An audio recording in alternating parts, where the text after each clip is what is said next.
നമസ്കാരം. നാളെ രാജ്യത്ത് മോട്ടോർ വാഹന പണിമുടക്ക് 24 മണിക്കൂറാണ് പണിമുടക്ക്. തിങ്കളാഴ്ച അർദ്ധരാത്രി മുതൽ തന്നെ പണിമുടക്ക് തുടങ്ങുന്നതാണ്. ഒപ്പം പണിമുടക്കിന്റെ ഭാഗമായി സ്വകാര്യ ബസ്സുകള്, ഓട്ടോറിക്ഷ, ചരക്ക് വാഹനങ്ങള് മൊത്തം നാളെ നിരത്തിലിറങ്ങില്ല. ഹർത്താൽ ആഹ്വാനം ചെയ്തിരിക്കുന്നത് മോട്ടോർ വ്യവസായ സംരക്ഷണ സമിതി ദേശീയ കോർഡിനേഷൻ കമ്മിറ്റിയാണ്. ഒപ്പം ഹർത്താലിൽ നിന്ന് BJP അനുകൂല തൊഴിലാളി സംഘടനകളൊക്കെ മാറി നിന്നിട്ടുണ്ട്. BMS പരിപൂർണമായിട്ടും മാറി നിന്നിട്ടുണ്ട്.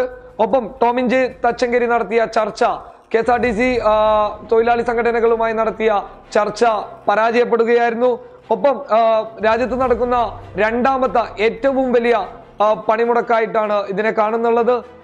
ഇവർ ഉന്നയിച്ച ആവശ്യങ്ങൾ ഇൻഷുറൻസ് പ്രീമിയം തുക വർദ്ധിപ്പിക്കുന്നതുമായി ബന്ധപ്പെട്ട്, അതോടൊപ്പം തന്നെ ഇന്ധനവില വളർച്ചയെ കുറിച്ചിട്ടുമാണ് ഇവർ ആവശ്യപ്പെട്ടിരിക്കുന്നത്. ഒപ്പം ഇത്തരം ആവശ്യങ്ങൾ ഉന്നയിച്ച് നടത്തുന്ന രാജ്യത്തെ രണ്ടാമത്തെ പണിമുടക്കാണ് ഇത്. CPM പരിപൂർണമായിട്ടുള്ള പിന്തുണ ഈ ഹർത്താലിന് നൽകിയിട്ടുണ്ട്. ഒപ്പം നാളെ കേരളത്തിൽ നടത്താനിരുന്ന പരീക്ഷകളൊക്കെ മാറ്റിയിട്ടുണ്ട്. രാജ്യത്തെ സ്കൂളുകൾ അല്ലെങ്കിൽ സംസ്ഥാനത്തിലെ സ്കൂളുകൾ ഇതിന്റെ ഭാഗമായിട്ട് നാളെ തുറക്കില്ല എന്നതാണ് ഇപ്പോൾ കിട്ടിയ ഒരു വിവരം.